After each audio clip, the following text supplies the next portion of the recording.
لله رب العالمين والعاقبة للمتقين والصلاة والسلام على سيد المرسلين أما بعد قال الله تبارك وتعالى في كلامه المجيد أعوذ بالله من الشيطان الرجيم بسم الله الرحمن الرحيم وما أرسلناك إلا رحمة للعالمين وقال النبي صلى الله عليه وسلم إنما بعثت معلما صدق الله العظيم وصدق رسوله النبي الكريم۔ محترم بزرگوں، عزیز ساتھیوں، گزشتہ ہفتے آپ حضرات کے سامنے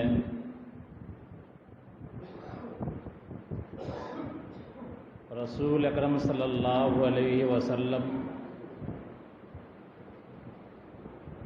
جو پوری کائنات کے لیے رحمت بنا کر کے بھیجے گئے تھے،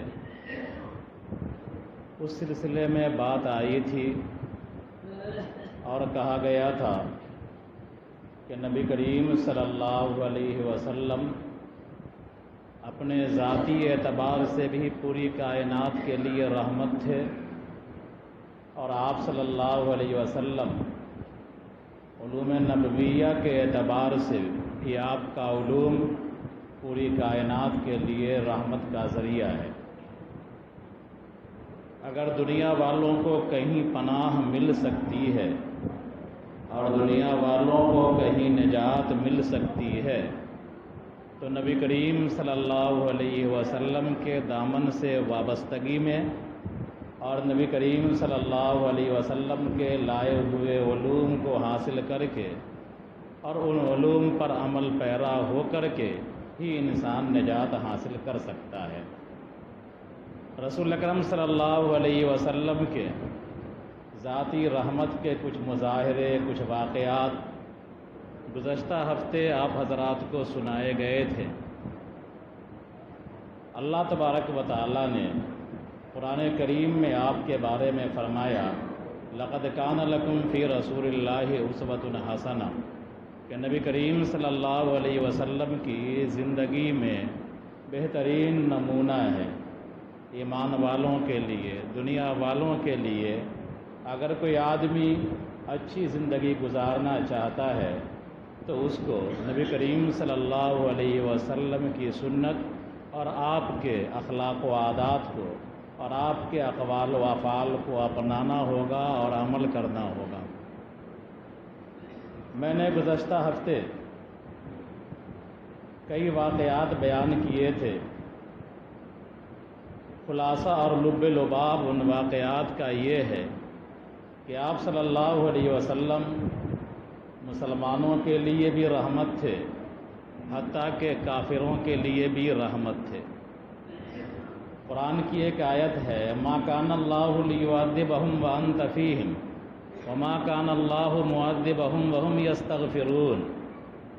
اس آیت کے اندر اللہ تبارک و تعالی نے فرمایا کہ اللہ تعالیٰ آپ کے رہتے ہوئے، یعنی نبی کریم صلی اللہ علیہ وسلم کے رہتے ہوئے آپ کی قوم کو عذاب نہیں دے گا۔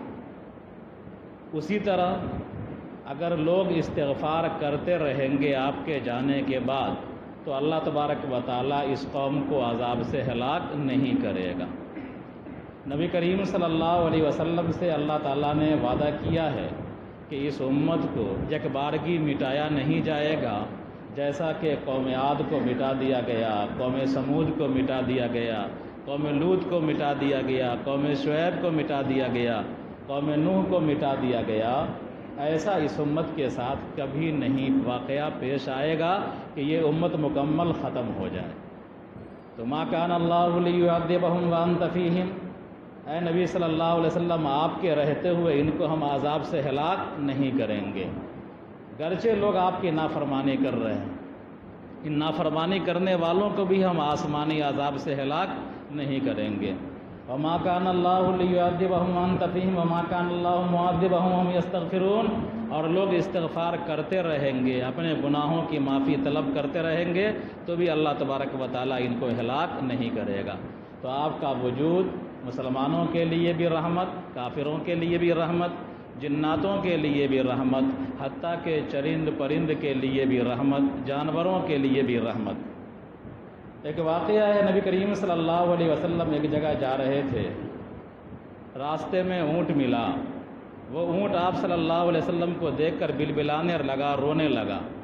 آپ صلی اللہ علیہ وسلم اس اونٹ کے نزدیک تشریف لے گئے، اس کے پشت پر ہاتھ پھیرا، اس کا آنسو تھم گیا، بلبلانا بند ہو گیا، اور اس نے اپنی زبان سے شکایت کی نبی کریم صلی اللہ علیہ وسلم سے، اپنے مالک کی، جو نبی کریم صلی اللہ علیہ وسلم نے بطور معجزے کے اس کی زبان کو سمجھا اور اس کی شکایت کا ازالہ کیا، مالک کو بلایا اور اس سے کہا کیا حال بنا رکھا ہے اس جانور کا، اس پر تم سوار ہو تو صحیح سے سوار ہو، کھلا پلا کر کے سوار ہو، اور جب تم اس کو چھوڑو تو چارہ پانی دے کر کے چھوڑو اس کو، ایسا نہیں کہ کھٹوا لیا جانوروں کو اور بھوکے پیاسے چھوڑ دیا۔ یہ نبی کریم صلی اللہ علیہ وسلم نے فرمایا۔ ایک جگہ جا رہے تھے، ایک ہرنی نے آواز دیا، یا رسول اللہ صلی اللہ علیہ وسلم۔ آپ نے ادھر ادھر دیکھا کہ ایک ہرنی بندھی ہوئی ہے۔ آپ اس کے نزدیک تشریف لے گئے، اس نے اپنی زبان سے شکایت کی، نبی کریم صلی اللہ علیہ وسلم نے بطور معجزے کے اس کی شکایت کو سمجھا اور یہ کہا ہرنی نے کہ میرا 2 بچہ پہاڑ میں ہے، جنگل میں ہے، اور ایک شخص نے ہم کو قید کر رکھا ہے، پکڑ رکھا ہے، میرا بچہ بھوک سے تڑپ رہا ہے، مجھے چھڑوا دیجئے، میں اپنے بچے کو دودھ پلا کر کے واپس آ جاؤں گی۔ نبی کریم صلی اللہ علیہ وسلم نے پوچھا کہ تو واپس آ جائے گی؟ تو ہرنی نے کہا کہ اگر میں واپس نہیں آئی تو اللہ ہمیں عذاب دے دے۔ بہرحال آپ نے اس کو کھول دیا، ہرنی تیزی میں دوڑتے ہوئے گئی اور اس نے اپنے بچے کو دودھ پلایا، اور دودھ پلانے کے بعد لوٹ کر کے آ گئی، نبی کریم صلی اللہ علیہ وسلم وہیں پر کھڑے ہوئے تھے۔ اتنے میں اس کا مالک آ گیا، جو قید کر رکھا تھا، پکڑ رکھا تھا، وہ آ گیا، صحابی رسول تھے۔ دیکھا رسول اللہ صلی اللہ علیہ وسلم ہمارے دروازے پر تشریف فرما ہے، ہمارے علاقے میں تشریف فرما ہے، کہا یا رسول اللہ میں آپ کی کیا خدمت کروں؟ آپ صلی اللہ علیہ وسلم نے یہ نہیں کہا کہ مجھے چائے پلاؤ، پانی پلاؤ، کھانا کھلاؤ، بلکہ آپ نے کہا کہ میری خدمت یہی ہے کہ اس ہرنی کو آزاد کر دو۔ چنانچہ اس صحابی نے اس ہرنی کو فوراً آزاد کر دیا۔ اسی طرح ایک مرتبہ آپ گزر رہے تھے، کسی صحابی نے پرندے کا بچہ پکڑ لیا اور اس کی ماں، جو بچے کی ماں تھی پرندہ، چڑیا، وہ بار بار اڑ رہی تھی۔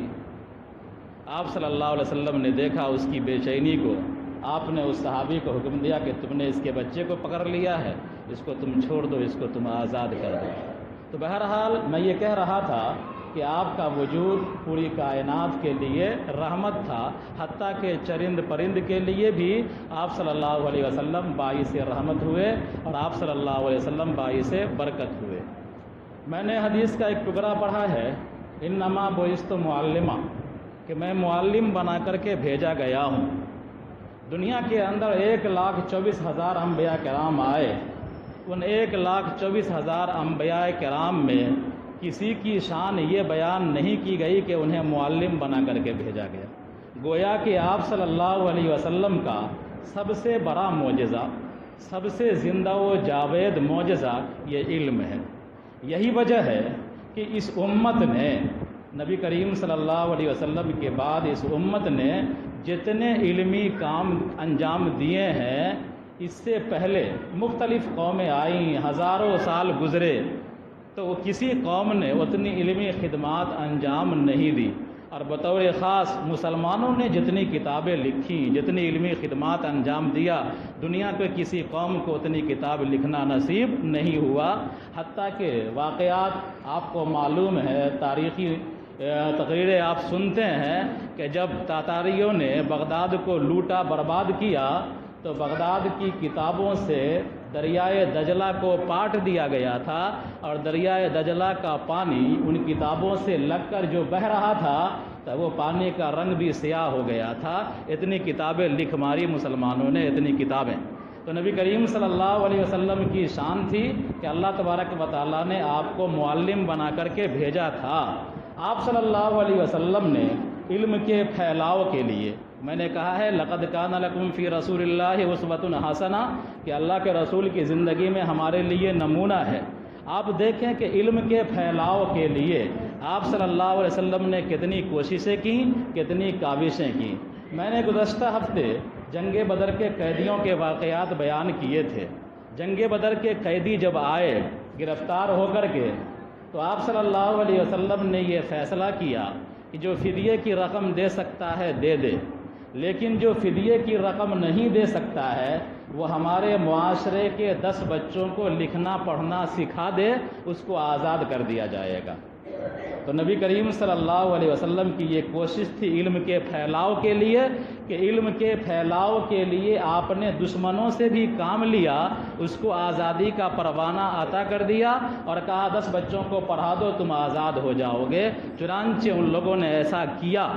حضرت زید بن ثابت رضی اللہ تعالی عنہ بڑے صحابی ہیں، یہ کہتے ہیں کہ میں انہی بچوں میں تھا، میں انہی لوگوں میں تھا جس نے بدر کے قیدیوں سے علم حاصل کیا، یہ زید بن ثابت، اور ان کے علوم کا مرتبہ اتنا اونچا، اتنا علم ان کو آیا کہ اللہ کے رسول صلی اللہ علیہ وسلم نے ان کو اپنا پرسنل سیکریٹری بنایا، اور آپ جب خطوط لکھتے تھے بادشاہوں کو، دستاویز تیار کرتے تھے تو اس دستاویز کا متن لکھنے والے زید بن ثابت ہوا کرتے تھے۔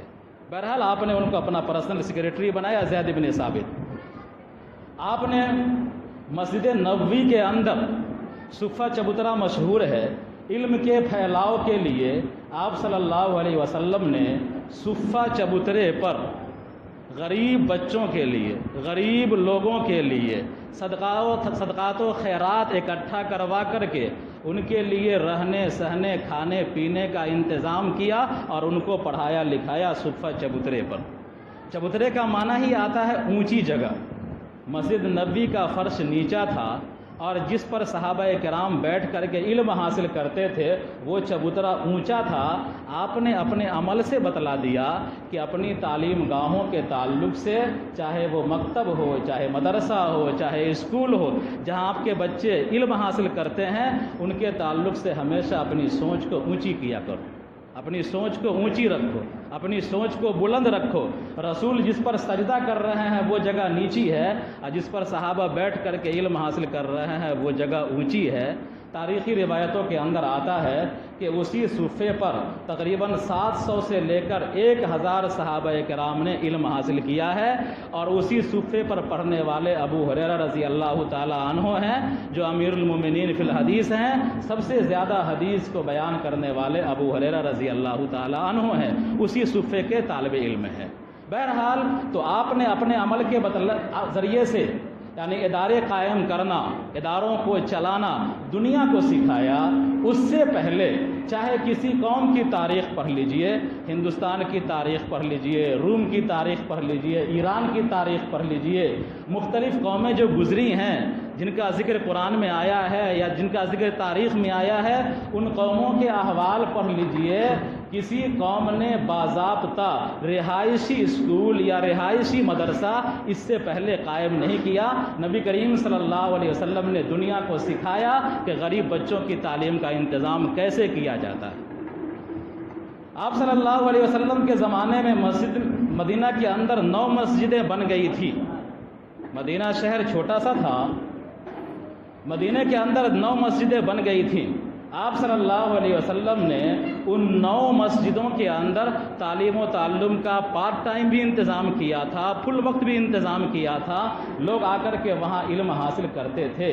آپ صلی اللہ علیہ وسلم نے مختلف صحابہ کو مختلف علم کا ماہر بنایا۔ حضرت زید بن ثابت رضی اللہ تعالی عنہ علم میراث کے ماہر تھے، ابی بن کعب رضی اللہ تعالی عنہ علم قرات کے ماہر تھے، حضرت معاذ بن جبل رضی اللہ تعالی عنہ قانون کے ماہر تھے، حضرت علی رضی اللہ تعالی عنہ تمام علوم کے ماہر تھے۔ حضرت علی فرماتے ہیں کہ جس کو قرآن کا علم حاصل کرنا چاہتا ہے، جو شخص جس کو قرآن کا علم حاصل کرنے کا شوق ہے وہ ابی بن کعب کے پاس جائے، جن کو قانون کا علم حاصل کرنا ہے وہ معاذ بن جبل رضی اللہ تعالی عنہ کے پاس جائے، جن کو فرائض اور میراث کا علم حاصل کرنا ہے وہ زید بن ثابت کے پاس جائے۔ اور آگے فرماتے ہیں جس کو سب کچھ حاصل کرنا ہے، یعنی ہر طرح کا علم حاصل کرنا ہے، وہ میرے پاس آئے، اس لیے کہ نبی کریم صلی اللہ علیہ وسلم علم کے شہر ہیں اور علی ان کے دروازہ ہیں۔ تو جس کو سب علم حاصل کرنا ہے وہ میرے پاس آئے۔ اس سے پتہ چلتا ہے کہ آپ صلی اللہ علیہ وسلم نے اپنی زندگی ہی میں کئی لوگوں کو ماہر بنا دیا تھا، اپنے فن کا ماہر، اپنے علم کا ماہر بنا دیا تھا، اور لوگوں کو ترغیب دیا تھا کہ ان کے پاس جا کر کے یہ علم حاصل کرو، ان کے پاس جا کر کے یہ علم حاصل کرو۔ بہرحال آپ کی شان تھی انما بعثت معلما، کہ میں معلم بنا کر کے بھیجا گیا ہوں۔ اس امت کی بھی شان یہی ہے کہ یہ امت بھی ایک طرح سے طالب علم بھی ہے اور یہ امت معلم بھی ہے۔ اس امت کو سیکھنا بھی ہے اور اس امت کو سکھانا بھی ہے۔ نبی کریم صلی اللہ علیہ وسلم نے ایک جملے میں ارشاد فرمایا، بلغوا انی ولو آیا، کہ اے لوگو، اے عوام کی جماعت، اگر تم کو میری طرف سے ایک بات بھی پہنچ جائے، میری ایک آیت بھی تمہارے پاس پہنچ جائے، میری ایک بات بھی تمہارے پاس پہنچ جائے، تو تمہارا فرض بنتا ہے کہ اس کو دوسروں تک سکھا دو۔ تو آپ صلی اللہ علیہ وسلم نے دنیا میں علمی انقلاب پیدا کیا، اور آپ ہی کی شان انما بعثت معلما، کہ میں معلم بنا کر کے بھیجا گیا ہوں۔ انشاءاللہ اس موضوع پر آگے بات آتی رہے گی۔